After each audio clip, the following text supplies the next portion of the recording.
If you learned about Haiti from horror movies, campaign speeches, disaster headlines, or school book footnotes, then the chances are you're not learning about Haiti at all. You're learning a story of what powerful people told you about Haiti. A story in which Black freedom becomes something frightening.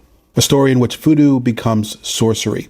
Haitian migrants become disease carriers, and Haitian families become the target of absurd lies. But the real story begins somewhere completely different, with the most radical event in the modern world, the Haitian Revolution, the uprising that abolished slavery and created the first Black nation on the Western Hemisphere in 1804. The victory terrified slaveholding societies, including the United States, which did not formally recognize Haitian independence until 1862. This video is about anti-Haitianism, how it was built, how it was sold, and how it keeps getting recycled. We're going to start with the revolution itself, then move through the US occupation of Haiti, the invention of the Hollywood zombie, AIDS epidemic of the 1980s, and then the open racist lies that were spread about Haitians in Springfield, Ohio in the 2024 presidential campaigns. Along the way, we're going to look at how distortion works, not as random ignorance, but as a political tool. If you want to play this in the background as you're doing something, have at it. But this is one of the most important videos that I will ever make and that you will ever listen to. Also, don't forget to like, subscribe, and share so I can continue to grow my page. Let's do this.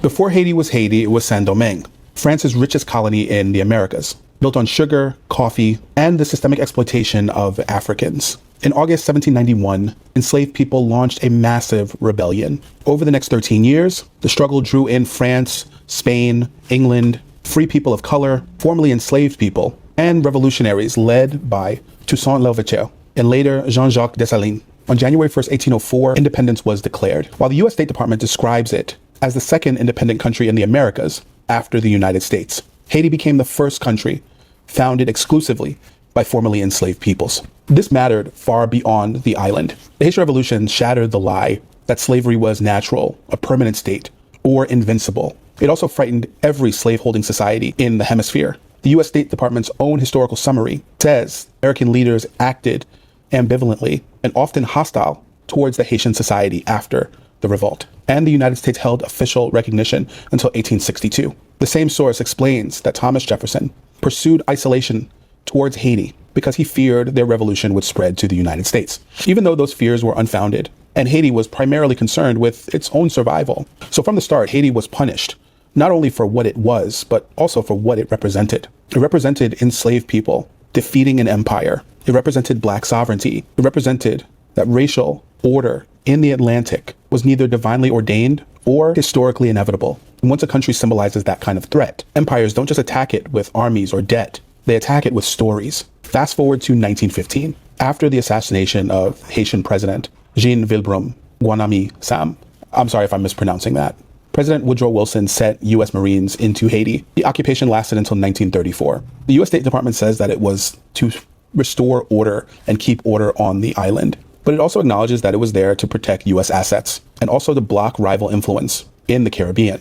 During the occupation, the United States took control of Haiti's finances, stole its gold, and forced the election of a pro-American president. It also pushed for a new constitution, dissolved the legislature when it resisted. That included racial segregation, press censorship, and forced labor, essentially bringing back slavery to the island. And that last point matters because forced labor isn't just a metaphor.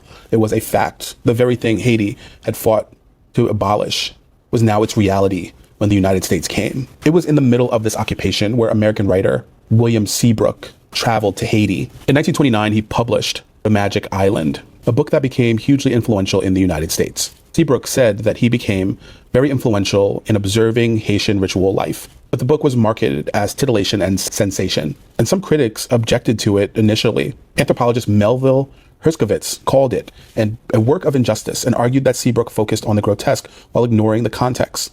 Herskovits also argued that the book's sensationalism helped enforce the idea that Haitians were childlike primitives in need of American protection. He popularized a particular English language image of the zombie. In his telling of the Haitian zombie, it became not a figure rooted in the trauma of slavery and social death, but a lurid spectacle for white readers. The Library of Congress notes that Seabrook was the first major English author to present zombie as a term for the living dead in a mass-market American context, and that he cited Haitian criminal law as if it were proof of literal undead laborers. In reality, later legal analysis at the Library of Congress stressed that Seabrook's soulless corpse description did not actually match Haitian concepts very well, and that the law in question was about poisoning, lethargy, and burial, and not Hollywood-style monsters. So essentially, he made the whole thing up. He made it so that it would fit his narrative of what he thought of Haitians. Then Hollywood took over. In 1932, Halperin Brothers released White Zombie, widely regarded as the first feature-length zombie film. The movie borrows heavily from Seabrook's book. It is set in Haiti, features a plantation economy zombie labor, and centers white characters while turning Haitian spirituality into ominous atmosphere. The first zombie movie emerges from Haitians' long-standing association of the living dead with slavery and exploited labor, but Hollywood transformed that story into colonial spectacle. The same source notes that White Zombie premiered while the U.S. occupation was still underway, and the promotion was no less revealing than the film itself. White Zombie promised supposedly factual scenes of corpses dug from their graves and put to work as slaves, while promoters encouraged local exhibitors to hire black performers, dress them in tropical garments, and have them beat drums and yell. The Library of Congress found that the movie's advertising also misused a Haitian legal article to create an aura of official proof, even urging theater owners to display enlarged copies of the law in their lobbies. This is what anti-Haitianism looks like in popular culture. Occupation on one side, entertainment on the other, both feeding the same fantasy that Haiti was primitive, spooky, and available for domination. The deep irony is that the zombie's original power lay in the memory of enslavement. In scholarship's writings by Rutgers University Press, the transatlantic zombie tradition is tied to the slave trade, living death, and fear of being stripped of will and personhood. But once the figure entered U.S. mass culture, the Haitian story underneath it was gradually bleached out. What remained was the monster. What was erased was the plantation. By the 1980s, anti-Haitianism found its way into the public discourse of the United States. In 1983, the CDC recommended that members of groups considered high risk for AIDS refrain from being able to donate blood. Haitians were included in that early high-risk group language. Federal histories of the blood supply controversy and CDC retrospectives document how Haitian nationality became entangled with AIDS stigma during the epidemic's early years. Even after the CDC removed Haitians from the list of people with increased risk in 1985, the social damage didn't strictly disappear. Haitian communities continued to face the consequences of being stigmatized by the federal government. The National Library of Medicine later described the 1990 FDA blood donation ban and the protests against it as reactions to the U.S. government having wrongly labeled Haitians as a high risk factor for HIV infections. The federal government didn't completely lift the ban until 1990. The scale of resistance is enormous. Tens of thousands of Haitians marched in Brooklyn, New York on April 20th, 1990 to protest the blood donation ban and the stigma attached to it. Later scholarship shows that the stigma had real-world effects for Haitian people, bullying, employment discrimination, and the lingering idea that Haitians themselves were medical warning signs. CDC studies note that by 1990, federal officials recognized the need to eliminate the ban based on national origin and geography. But by then, the symbolic injury had already been done. That matters because anti-Haitianism often pretends to be rational.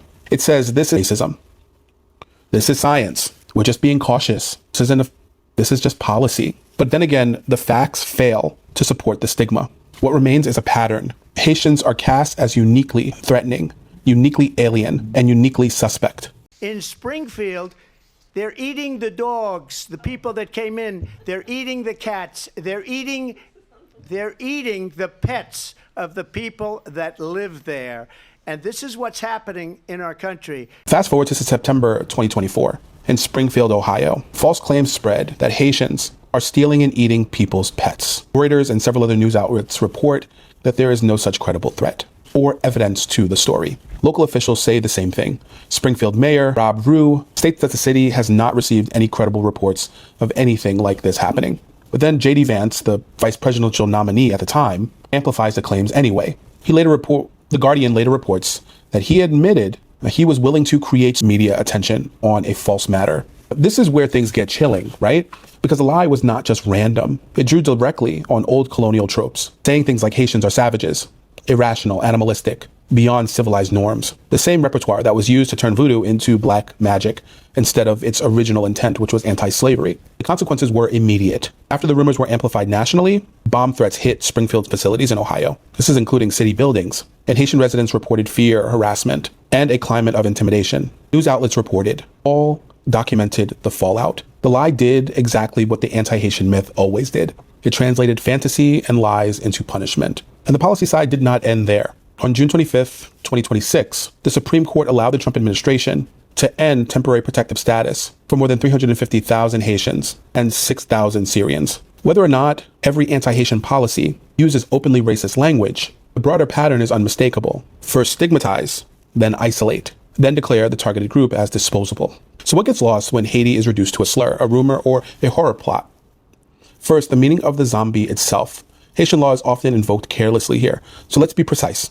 Article 246 of the Haitian Penal Code defines poisoning as including the use of substances that produce a prolonged lethargic state, and adds that if a person as a result of that state, the act qualifies as assassination. The Library of Congress is explicit that this does not mean Haitian law literally, quote, outlaws making zombies. In the modern pop culture sense, it does show that Haitian legal tradition recognizes the horror of induced death like submission, forced burial, and the theft of a person's will. Second, restoring context means that Haitian zombie was bound up with slavery, labor, and social death. The earliest zombie film drew on Haitians' association of the living dead and exploited labor. Rutgers University Press describes the transatlantic zombie as a myth carried through the slave trade and shaped by appropriation. Even when American culture later turned the zombie into a metaphor of consumerism, pandemic collapse, and apocalypse, that earlier Haitian history did not vanish. It was buried under commercial success.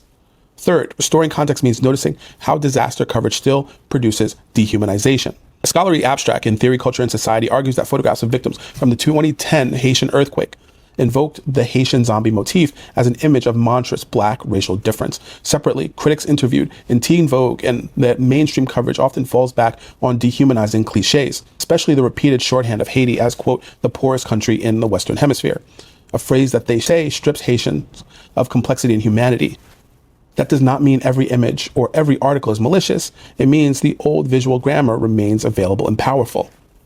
Finally, restoring context means paying attention to artists and scholars who have tried to bring the story back to black embodiment, control, and theft. Some scholars explicitly read Jordan Peele's Get Out as a zombie film, not because it contains shambling corpses, but because it stages the seizure, immobilization, and commodification of black bodies. Writing for the African American Intellectual Society, Kedra Chaney describes the film's central horror as the circulation of black bodies as commodities in a white social and economic life. A recent scholarly overview likewise argues that Get Out reconnects modern horror to the old logic of zombification and living enslavement. So here's the truth that the myth is trying to hide. Haiti is not just the origin of Western mythology or irrationality. Haiti is where Western irrationality was exposed. The Haitian Revolution exposed the brutality of slavery. The Haitian occupation exposed the violence behind stability. The zombie myth exposed how empire turns black suffering into entertainment. The bloodbath panic exposed how racism can wear the mask of science. And the Springfield hoax exposed how old colonial fictions can be uploaded into modern politics. If anti-Haitianism has a method, it is this. Detach Haiti from history, then replace that history with fear. Make freedom look like chaos. Make religion look like sorcery, make migrants look like contagion, make workers look like invaders, make human beings look less like human beings. The answer is not just sympathy, it's context. Because the moment you restore the history, the lie starts to fall apart. And once the lie falls apart, what remains is something far more powerful than the myth ever allowed. Haiti is a place of revolution, survival, memory, and unfinished struggle. Not a cautionary tale, not a monster, but a human story. And if you like this kind of content, like, follow, and subscribe for more. And don't forget to learn something new today.